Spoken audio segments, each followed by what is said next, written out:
What's up, guys? This is Webby back again for your Monday Night Raw review for December 18th, 2018. Raw tonight had a lot of stuff happen in it, a lot of intriguing stuff happened in it, according to WWE. According to WWE, lots of intriguing stuff happened tonight. To us wrestling fans, one or two major things happened on this entire show. First off, when I think of the Royal Rumble and its history, 20-man over the top rope Royal Rumble, first ever woman in the Royal Rumble, Chyna. When I think of the Royal Rumble, I think of the WWE Championship on the line. In the 1992 Royal Rumble, where Ric Flair is victorious. Then I think of the 30-man Royal Rumble, where they moved it up and they made it where the number one contender was named, whoever won, for the WWE Championship. And of course, you can't forget when WWE decided to throw 40 men in the Royal Rumble as well, that one time where Alberto Del Rio was victorious. All of those things is what made the Royal Rumble matchup. And this year, Stephanie McMahon decides to add another layer to the Royal Rumble matchup. Stephanie McMahon decides to give a lot of people a big, huge Christmas present, because for the first time ever, we will be having a women's Royal Rumble matchup at the 2018 Royal Rumble. 2 Royal Rumble matchups. I hope that it has the same meaning as the men's Royal Rumble. I hope that Royal Rumble matchup means that it will face either the Raw Women's Champion or the SmackDown Live Women's Champion. That's what I'm hoping. I hope they don't throw a spin and make it mean something else. Sometimes WWE does that. Make it mean the same thing. Do I want to see this happen every year? Absolutely not. But that's because I like the meaning of the Royal Rumble and what it stands for, the main event of WrestleMania, and I'd like it to stay that way. But for now, letting the women have their one Royal Rumble, or making it every once in a while, letting them have one. Look, they did the same thing with the Hell in a Cell. They didn't have 2 consecutive ones. They had a Money in the Bank.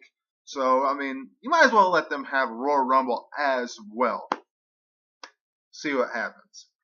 I can see Asuka winning. I know that. Other than that, what did we see tonight?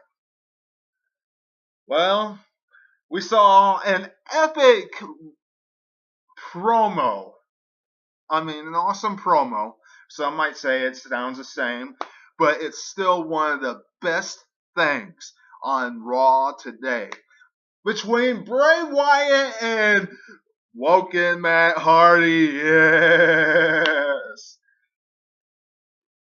Bray Wyatt saying that talking about all the things that made Matt Hardy woken. And then he says that pain comes with it, and that's where he comes in. Kind of the same nursery rhymes that we always hear from Bray Wyatt, but they're all intriguing to hear, so no one really can complain about his promos. I mean, Bray Wyatt is excellent on the mic. Wish WWE would let him break away and not be scripted. Wish people wouldn't do that, because Bray Wyatt's just an awesome character if he would be more free.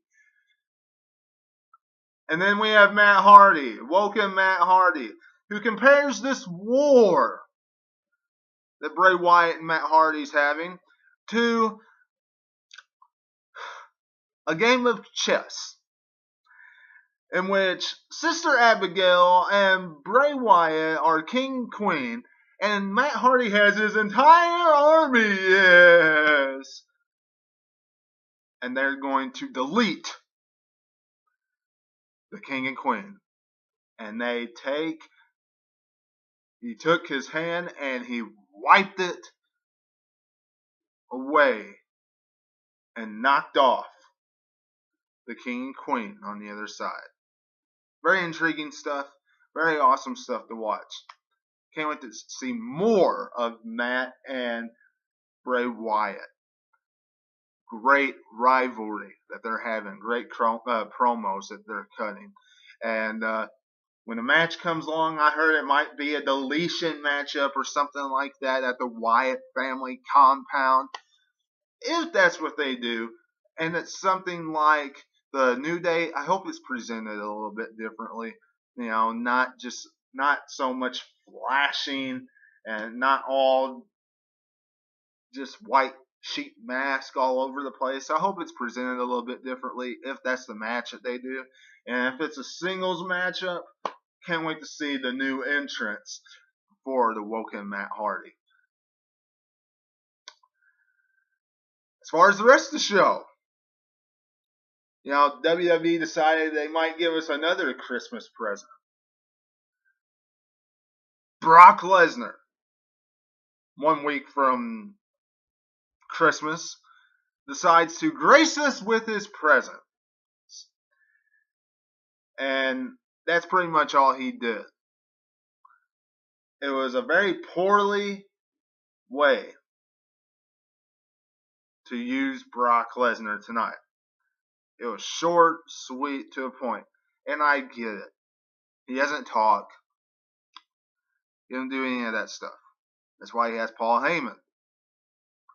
But when you are making a WWE Universal Championship matchup, and you have Brock Lesnar come out there, and the only thing he does is clothesline Braun Strowman and F5 Kane and then walk out. I get it. Make a statement. Leave. But now we're probably not going to see him for, 3 weeks?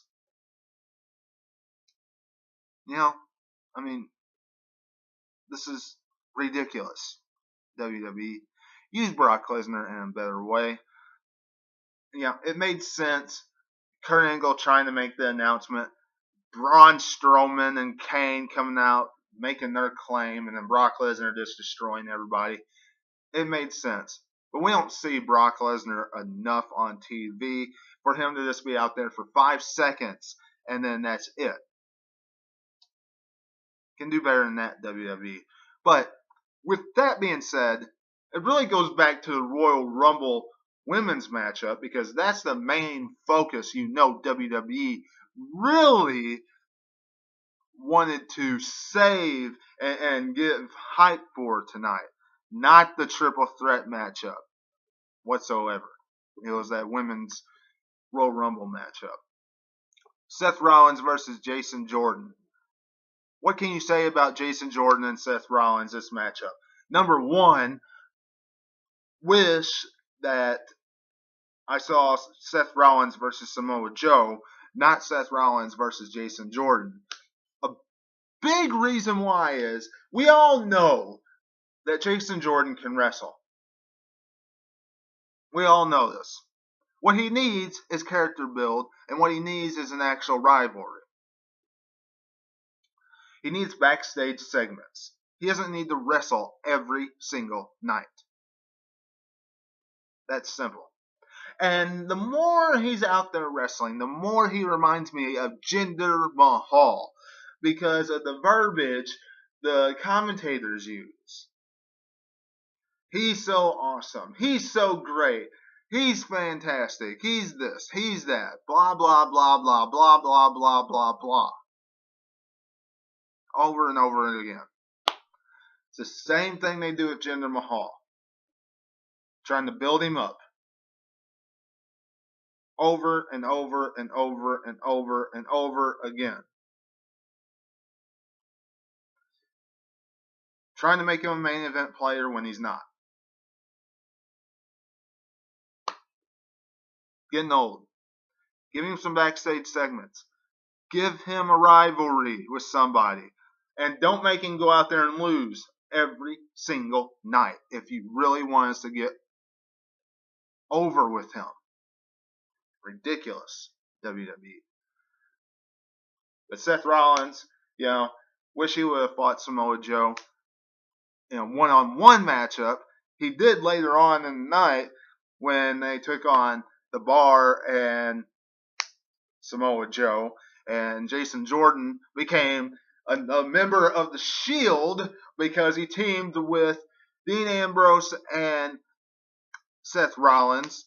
Roman Reigns was not there tonight, and the Bar and Samoa Joe won.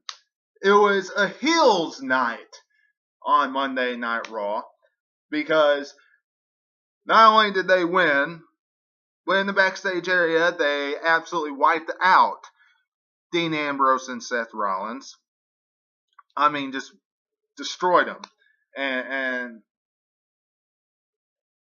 I get it.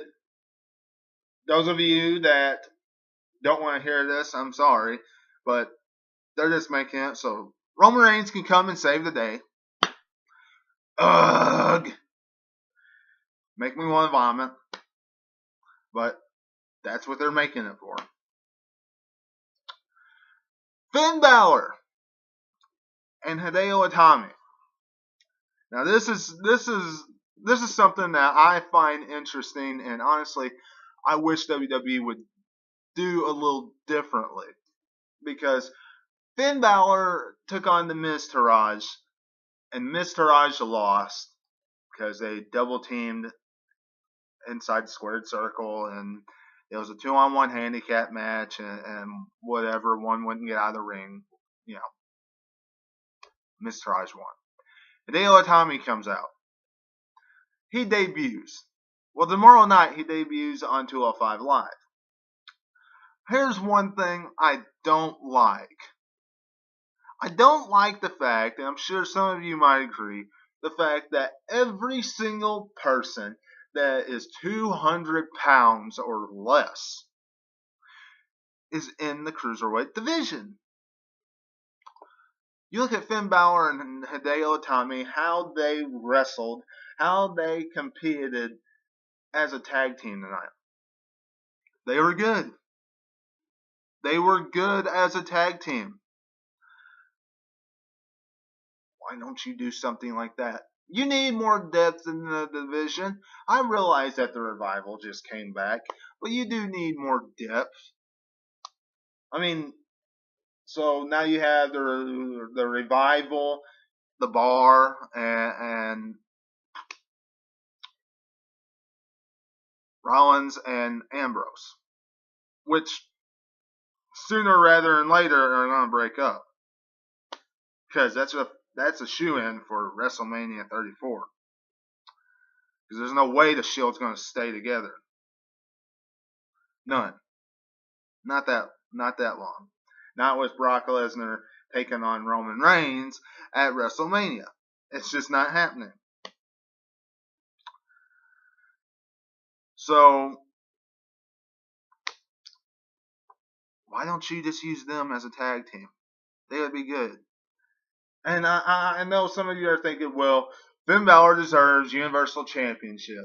Finn Balor deserves this. Finn Balor deserves that. That's not happening anytime soon. If it was going to happen, it would happen at the Royal Rumble.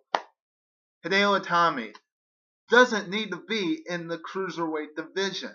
I don't care how small he is. He can do something else. Make him a tag team. They're both in something meaningful, and Finn Balor wouldn't be in this meaningless rivalry with the Miz Taraj that's taken him nowhere. Alicia Fox versus Asuka. Who cares? Asuka victorious. and the Revival debuts and very easily beats Rhino and Slater. And that's Monday Night Raw tonight in a nutshell. I mean, it just is. Not much else happened in this show. It wasn't a bad show. They gave us a Christmas present. The Women's Royal Rumble. They gave us a monster of a Christmas present. Braun Strowman versus Kane versus Brock Lesnar at the Royal Rumble. Now, let's see what SmackDown gives us tomorrow night. What will Shane do because of Daniel Bryan helping Kevin Owens and Sami Zayn at Clash of Champions? And what's next for AJ Styles and his WWE Championship? We'll find out tomorrow. Let me know what you're thinking in the comments below. Let me know if you agree with me on this review in the comments below. Subscribe, hit the bell for all notifications. Like me on Facebook at 2007 Webby. And until I see you again, this is Webby, and I'll catch you on the other side. Talk